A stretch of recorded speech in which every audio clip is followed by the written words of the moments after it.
On wheels, and you are now riding with Steel Horse. Since you decided to pay me a visit, I'm going to humbly ask that you hit that like button, subscribe, especially if you find something of value as to the topic that I'm about to cover, which is how do you work around uh, family problems coming up while you're on the road. Right? We're getting to that here soon. Definitely, if you find value in it, please go ahead and share this video with other drivers, especially if they're coming in brand new into truck driving, maybe entering into CDL school, um, or just getting out and graduating, right? Since I'm sitting here, right, I'm just going to vent for 20 seconds really quick. I decided out where I'm going to drop off at doesn't really have anywhere that I could fuel up at, right? So I said, before I get there, let me fuel up here and also do a load check since the load check is coming up. My required load check is coming up. Go ahead and start doing an inspection of the truck. Realize I also have a flat tire. So since I'm sitting here, I might as well do something productive and get this video out of the way since it's been on my mind. Now, if you are that family man and you are deciding to get into trucking, the biggest word of advice that I can give you is to prepare your family, right? The way you prepare your family is getting ahead of situations. You have to be a forward thinker for this. So you get ahead of situations that you can foresee coming up. Make a roadmap for yourselves. When you make a roadmap, you may hit something like me today with that flat tire.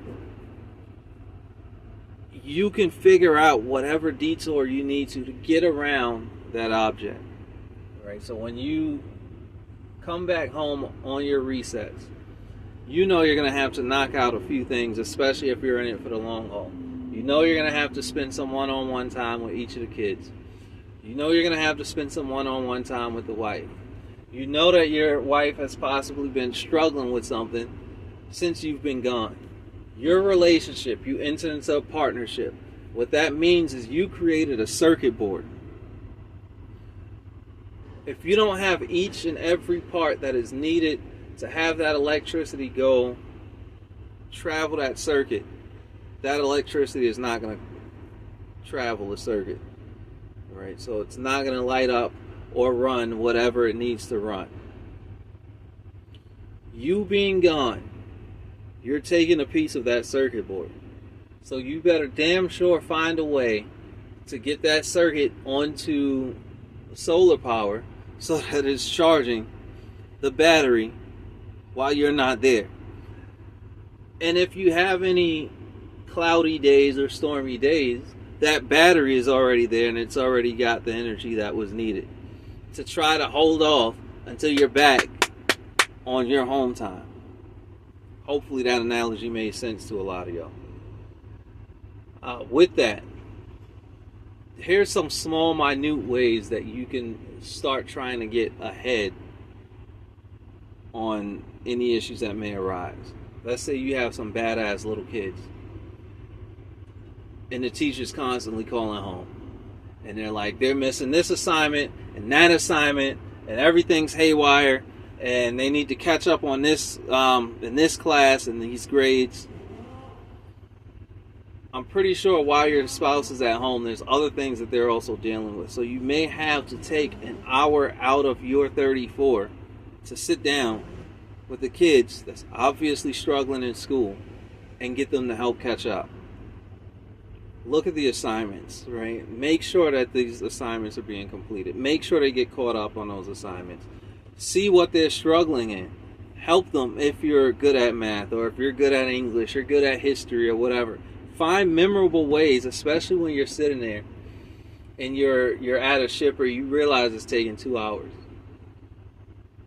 How to make history memorable for a friggin' 7-year-old or an 11-year-old, however much they are, right? You have to find ways that you can dedicate yourself even more during those 34s. I'm not saying it's going to be easy, I'm not saying it's not going to be tiring, right?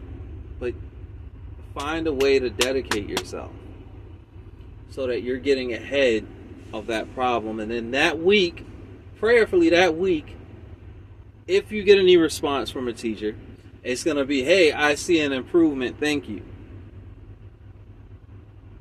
Simple. Outside of that, the housework, right? You took your 2 hours out of that 34-hour reset. Now, hopefully you do have an older boy. You two can race around and get that yard work done, right? Get the yard work done and go ahead and complete any projects that you've already started previous together. That way, you're also knocking out spending that one-on-one time with your children, right? Get them included in any projects around the house that you feel needs to be complete. And you can all do it together. After that, your spouse, if you're unable to, go ahead on an actual date, you don't have anybody to leave the kids with, it's no problem.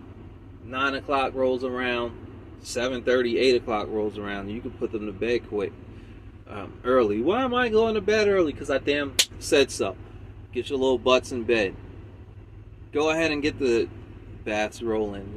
Have the pre-planned dinner already going. Get your Grubhub or whatever, so that you can then sit down and help her relax from what I'm sure is a hectic week while you're out on the road. And yes, it is hellish for us from time to time.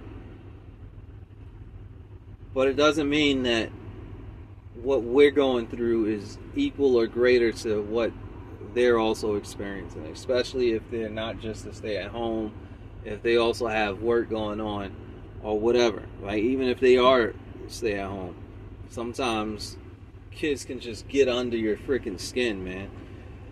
But with that said, that's just a few ways that I find works, because I don't want to go ahead and make this a super long video. If you agree, disagree, let me know down in the comments. You are again riding with Steel Horse. Hit that like button, hit that subscribe button, hit that share button, and I hope that the rest of you have an amazing rest of your work week and evening. Pray for me, damn it, because it seems like every week out here.